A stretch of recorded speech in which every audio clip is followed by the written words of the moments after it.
Senhor presidente, cumprimentos pelo equilíbrio e serenidade com que tem conduzido os trabalhos. Senhores senadores, senhoras senadoras, estamos prestes a terminar este longo e penoso processo de impeachment. Um processo que preferíamos não ter havido, mas que deixará algumas marcas positivas. A primeira é que mostrou maturidade democrática e funcionamento das instituições, o que deve ser exaltado.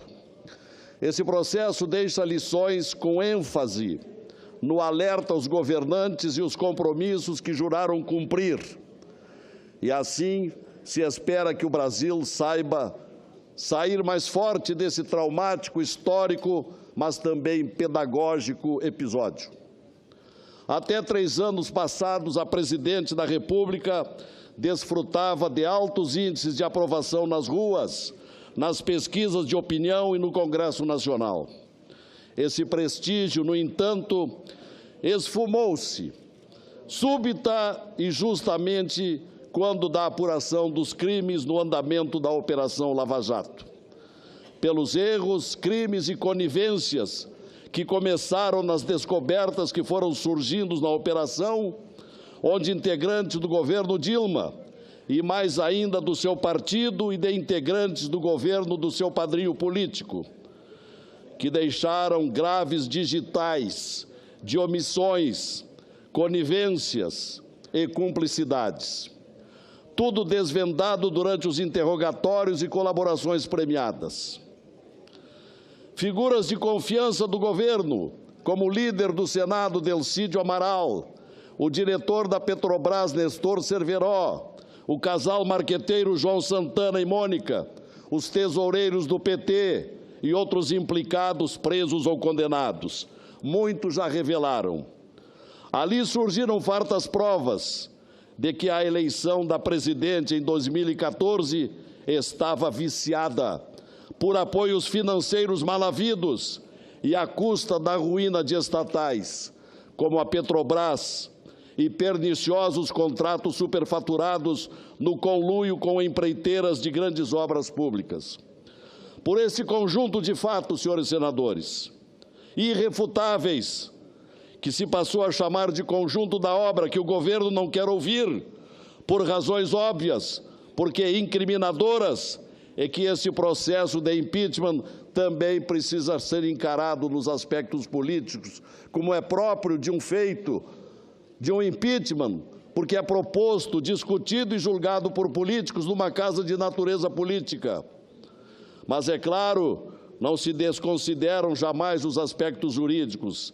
E, nesse sentido, convém invocar, ainda em tempo, que a presidente não só infringiu a variada combinações de preceitos legais, como da Constituição Federal, artigo 86, artigo 85, inciso 6º, artigo 10 e 11 da Lei do Impeachment, artigo 36 da Lei da Responsabilidade, todos basilares da peça acusatória, leis das mais modernas no que tange às limitações do Estado, especialmente na área orçamentária, pela qual se garante o equilíbrio das contas, ordenamento jurídico a que estamos submissos sem exceções.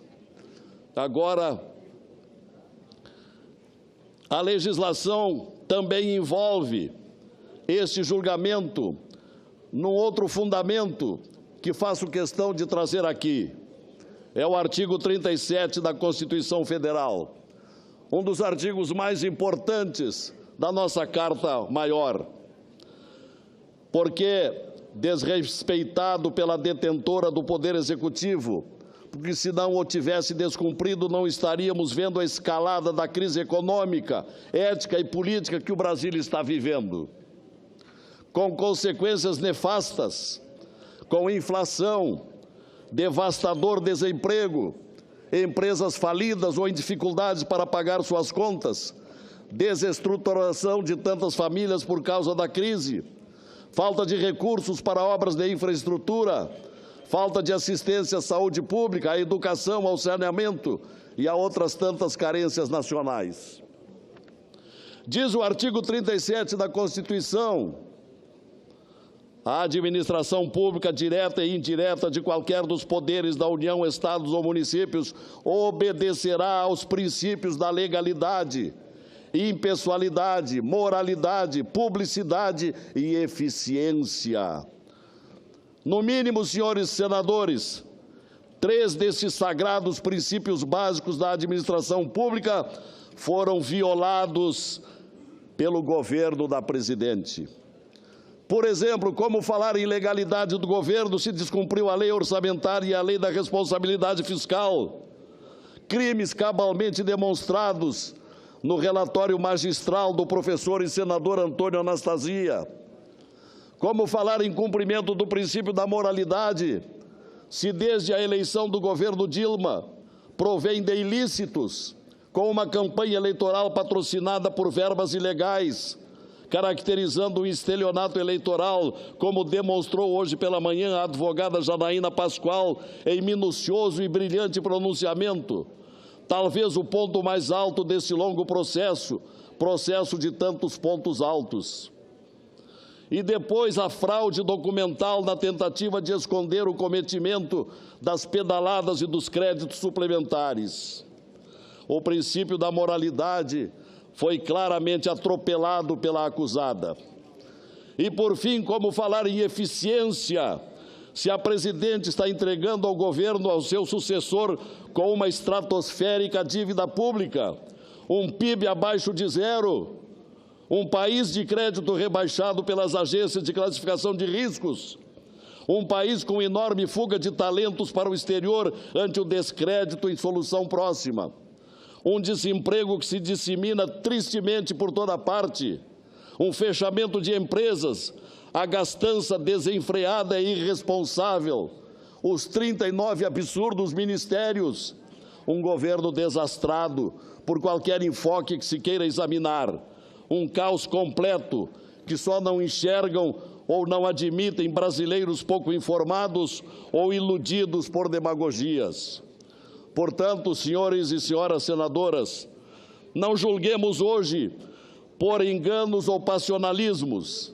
Devemos, isto sim, votar pela racionalidade desta situação, votar por patriotismo, por responsabilidade que temos e pensando na recuperação do Brasil, com tudo que tem para ser próspero, desde que presidido, com transparência, com honestidade, com muito trabalho e também com o cumprimento das leis.